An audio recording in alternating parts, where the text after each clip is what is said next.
Vamos lá, saímos agora da questão de classe, eu estava dando uma olhada nessa questão 8 aqui agora, interessante. Observe o número de termos destacados no trecho a seguir. Ele bota o número de termos. Mas depois que ele fala dessa história do número de termos, ele vai trabalhar a questão da flexão verbal, né? Você viu aí? A questão de tempo verbal, de modo, passado, presente e futuro. Pois é. Vamos ver se a garganta ajuda hoje, né? Vamos lá, acompanha aí. Questão 8. Olha só. Ele diz assim. Observe os termos destacados a seguir. Bom, vamos lá. Nenhum outro período da história brasileira testemunhou. Essa terminação U caracteriza aqui pretérito perfeito. Nenhum outro período da história brasileira testemunhou mudanças tão profundas, decisivas e aceleradas quanto os 13 anos em que a corte portuguesa morou no Rio de Janeiro. Note, eu tenho um fato passado já concluído, não é isso? A população já testemunhou, um fato concluído no passado, pretérito perfeito. E aqui eu continuo utilizando o pretérito perfeito como a mesma relação de tempo passado. A relação temporal existente entre as formas verbais em destaque se mantém quando estas são substituídas por, vamos lá. No primeiro ele coloca tinha testemunhado, ele utiliza aqui um tempo composto, tá? Então ele coloca aqui uma forma composta e diz, nenhum outro período da história brasileira tinha testemunhado mudanças tão profundas, decisivas e aceleradas quanto aos 13 em que a corte teria morado. Teria morado, não. Ela morou. Então, teria morado, eu estou supondo aqui uma forma de subjuntivo num tempo composto, né, em que eu tenho o verbo ter, acompanhando aí ter ou haver, acompanhando o particípio. Então, você tem aqui uma outra forma, uma suposição, uma forma de subjuntivo praticamente aqui, né? Então, você tem aqui morou é diferente de teria morado. Então, do ponto de vista formal, a relação de tempo não acontece, não corresponde na letra A de forma alguma. Certo? Vamos lá. Nenhum outro período da história, aí ele coloca agora, terá testemunhado, terá, mas não é passado, não é testemunhou? Tá, mas terá testemunhado em um período em que a corte mora, opa, eu saio de um elemento de futuro para uma coisa de presente, e veja que esse presente não é presente histórico, nem é presente com valor de futuro, não. Do período em que a corte portuguesa mora no Rio. Não é isso. Nesse contexto aqui, eu não posso supor que essa conjugação aqui do futuro do presente com o particípio possa ser equivalente simplesmente ao testemunhou, associando aqui mais um pretérito perfeito ao mora, que é o presente. Não tem nada a ver com isso. Letra C. Testemunharia, futuro do pretérito. Né? Terminação ria. Nenhum outro período testemunharia, quando ele coloca aí, testemunharia mudanças tão profundas e aceleradas, o período em que a corte portuguesa moraria. Pessoal, moraria e testemunharia. Note que aqui eu tenho sempre um fato supostamente real.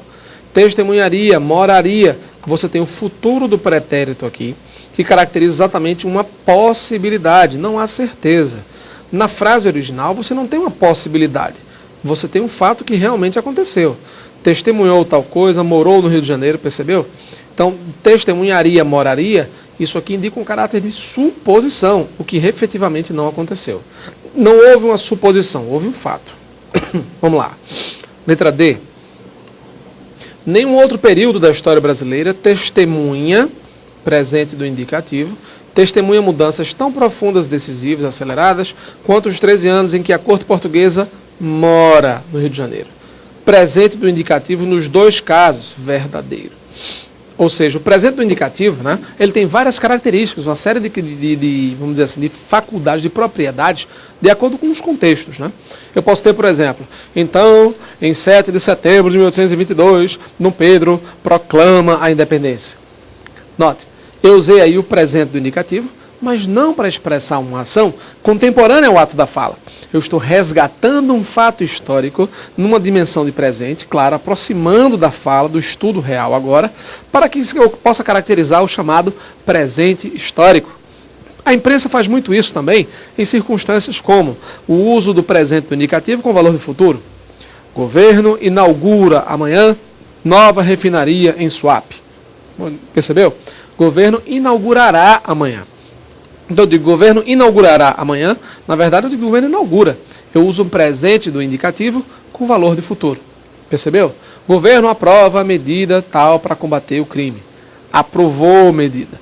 Eu posso usar como para efeito de pretérito perfeito, e foi o caso aí dessa questão. Eu substituo um pretérito perfeito, por exemplo, por um presente indicativo. Então, a mesma relação temporal de presente está aí nessa frase, tanto no testemunhou quanto no morou, nas duas circunstâncias aí que você deve ter visto. Certo? Vamos continuar, acompanha aí. Olha só. Então você já tem aí, né?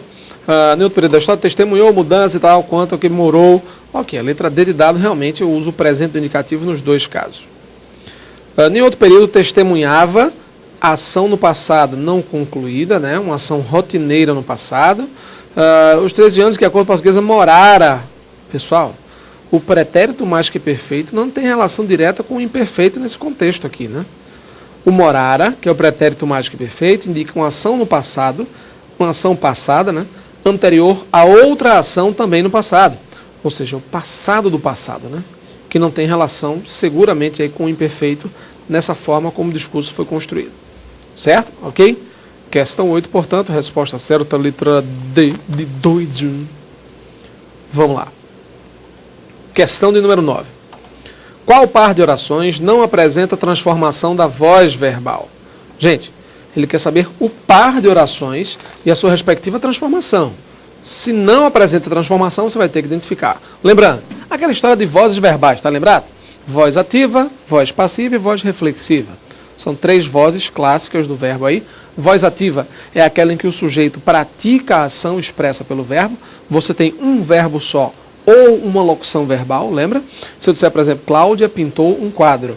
Então você tem aí, claro, o verbo pintar, Cláudia como sujeito da ação, o agente da ação expressa pelo verbo pintar.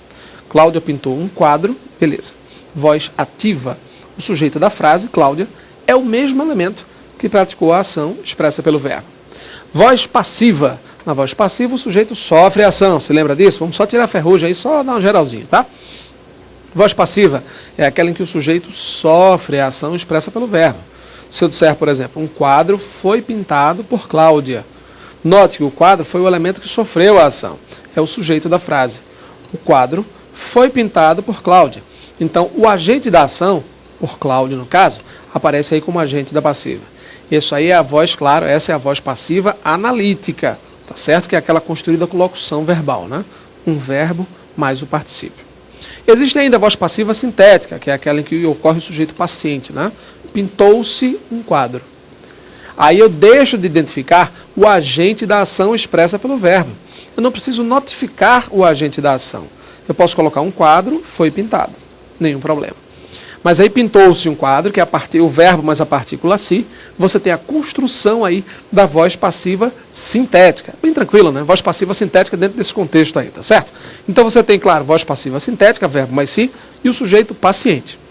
Na voz reflexiva, quando você fala em voz reflexiva especificamente, aí você já percebe aí que o si, a partícula si, já indica ou reciprocidade ou reflexividade. Entendi não. Vamos lá.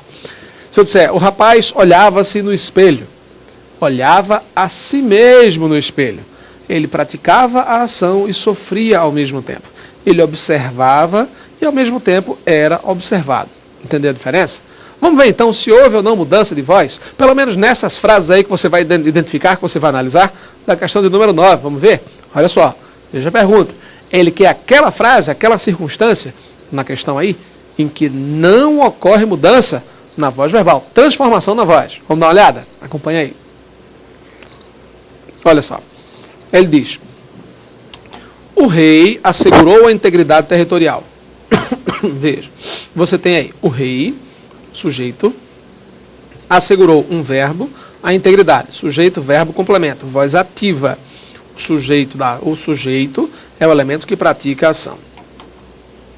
A integridade territorial foi assegurada pelo rei. Ocorre mudança sim. O elemento que praticou a ação passa a ser o agente da passiva. Assegurou a integridade. A integridade foi assegurada, certíssimo. Aqui um exemplo de conversão da voz ativa para a voz passiva analítica.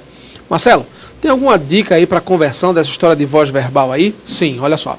Sempre que você for transformar uma voz ativa em passiva, ou então passiva em ativa, Siga 3 passos que eu vou indicar para você agora. Aí você não erra mais. Vai ficar tranquilo, vai ser craque, mas vai ser ninja mesmo em transformação de voz verbal.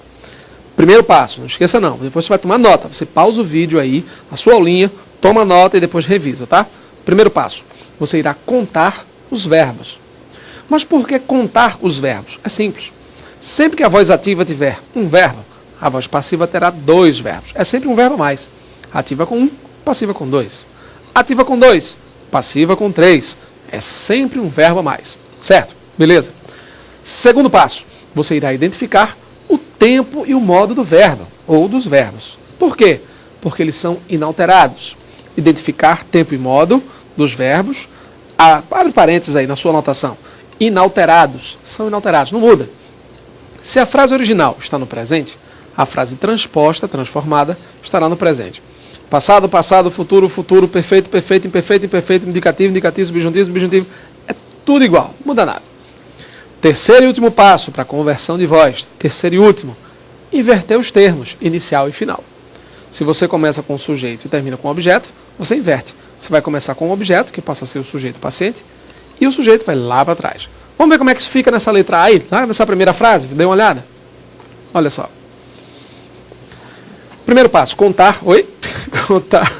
Olha, essas batidas até entala logo tudo, engasga logo tudo aqui. Pronto.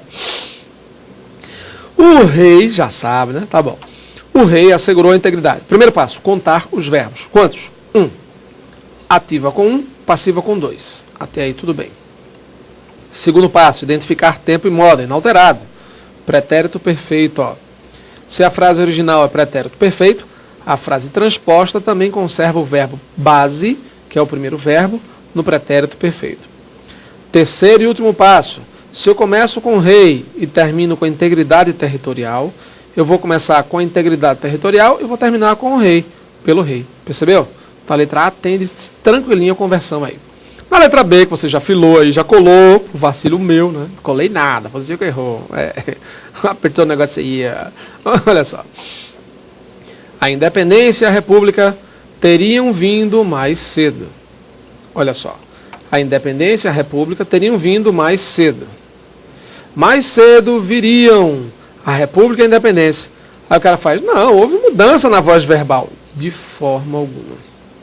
Pessoal, transformação de voz verbal, ela só ocorre quando o verbo se apresenta em 2 condições bem características. A primeira delas, verbo transitivo direto, aquele verbo que não exige preposição. Aquele verbo, claro, que tem complemento, que pede o objeto, mas sem preposição. Essa frase admite mudança de voz verbal. Segunda frase, você tem também os verbos transitivos diretos e indiretos. Por exemplo, ele entregou a encomenda ao rapaz. A encomenda foi entregue por ele ao rapaz.